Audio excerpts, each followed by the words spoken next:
When I decided to watch Once Upon a Witch's Death, I thought this was going to be a bit of a tearjerker, a sad story.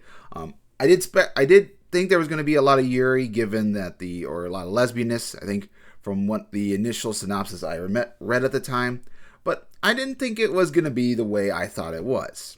Just kind of even based off the description and everything. And I think even watching the introduction, I thought, this is going to be a tearjerker. I kind of like those, we'll see. And I decided, alright, I'll give this a shot.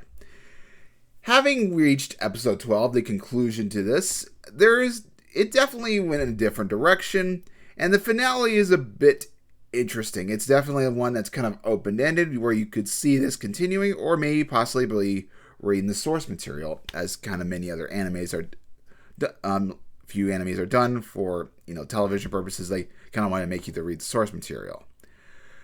With that said, let's go over Once Upon a Witch's Death, episode 12, and then we'll go further about. So, for this episode, Meg has not been sleeping very well. She's been overworked, but she's having dreams of when she was a baby, at the time when she was adopted by Mistress Faust, and the destruction of her hometown, which we will further learn. It's been bugging her. We see flashbacks here and there. And while she was out in the downtown, she kind of falls asleep. And when she wakes up, she is greeted by Eldora. And we do get to learn a little bit of our backstory about her. She takes her back to Mistress Faust, whom she calls Mother, because she was also raised by Faust. This was her first apprentice. And, they're having a little chat. Faust wanted to see her right before the core that is going to help the planet, because she's going to be gone for quite a long time. She's going to be the one manipulating it and working it. She'll be gone for a few decades, possibly scores, for a long time. And so Faust wanted to see her one last time, say goodbye to her first daughter. And it's all kind of good and sweet. And when Meg learns about that, she calls her sister, and she's actually she's very happy about it. Someone who gives her a loving title other than Faust, because kind of Faust has reasons to do so, unconditionally. But, while they're there, Meg goes to sleep, and then kind of the following morning, she has another dream about the incident. She sees Eldora in her dreams, and then when she wakes up, she sees her. And she tells her about their dream, and it's yeah, I was there. And we get the big backstory. While it's not mentioned the town first, but we learn about a city called Orlov. And in the past, they were a country that was very militaristic and did not like magic. They hunted down witches, trying to get rid of them. And Eldora was called in to kind of deal with them. Not necessarily destroy it, but kind of just put them down. And unfortunately, she goes a little overboard. And the reason being is because the Orlov killed her father and mother. So it is believed when she was very younger, probably around Meg's around 5 years old or probably younger. That's what caused her, and then of course Mistress Faust adopted her, and so when she was asked to take care of Orlov, she completely annihilates them and causes a magical disaster. I kind of thought at first when they were explaining things that Mistress Faust had caused her death, but then I'm watching over, thinking about okay, so it's the town she's getting revenge on the country for what they've done. And even though Meg is supposed to hate her, but she can't necessarily forgive her, she doesn't hate her, and she's still willing to call her sister. However, that being said, she does realize that she needs to do something. She goes looking about Orlov and learns about the incident and everything that's kind of happened, and have a nasty country. And Meg has come to the conclusion that she now needs to go to Orlov. And Faust isn't exactly happy about it, because she's like, your town is Lapis, but Meg, being her normal self, being the greedy self, everything. I want to own everything. I want to own my past. I want to own my future, my memories, all the loving boys. Yes, unfortunately, your lovers are going to be disappointed, but that's what she claims. She's a greedy girl. She wants to be on top of the world, and so she kind of needs to go off to Orlov to do this. And Faust gives her a blessing, and she also gets blessing from the Magic Council, giving her abilities to uh, to transmutate and sort of undo magic. Sorry about that.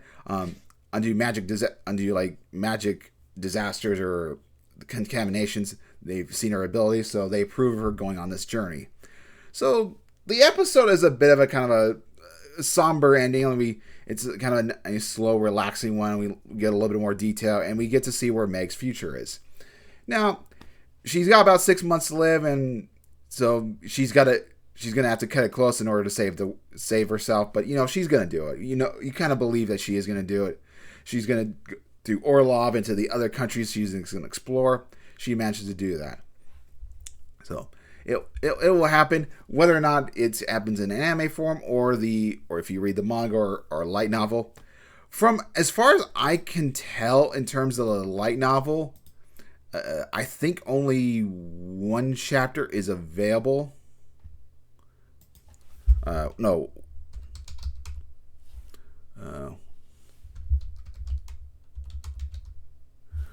Yeah, one light novel is available, and I think there's actually three out there. So you have that. Now, with that said, how do I feel about the series? Well, there was definitely a lot of expectations. A lot of it being futuristic, like cell phones, that really threw me a loop. I've seen magic interact with futuristic technology, but it seemed like very real worldly. So I'm like, okay, and the Meg's attitude and everything was also a bit of a loop. How her nature wasn't it what I was expecting. I thought she'd be a lot more relaxed and calm nature. So calm nature. So I wasn't exactly expecting her liveliness, to say the least. And I thought this would be a long journey rather than kind of being a bit of a short journey. Like, it's very fast paced, and maybe the light novel is a little bit different.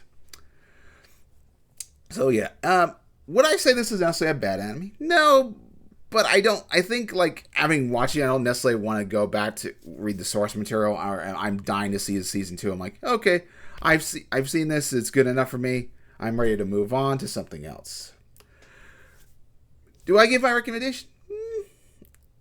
If you're looking for kind of a short, fun time, yeah, sure. But I think there's other meat out there. If you're looking for a tearjerker, I would go with something like Violet Evergarden. No, wait a minute. Yeah, no, Violet Evergarden. I think that's...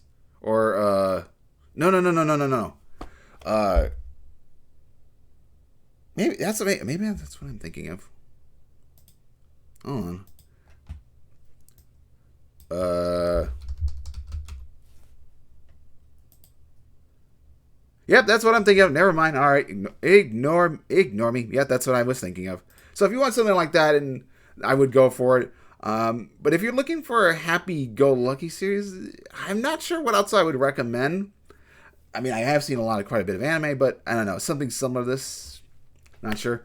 Maybe something more like Fairy Tail, possibly. I don't know.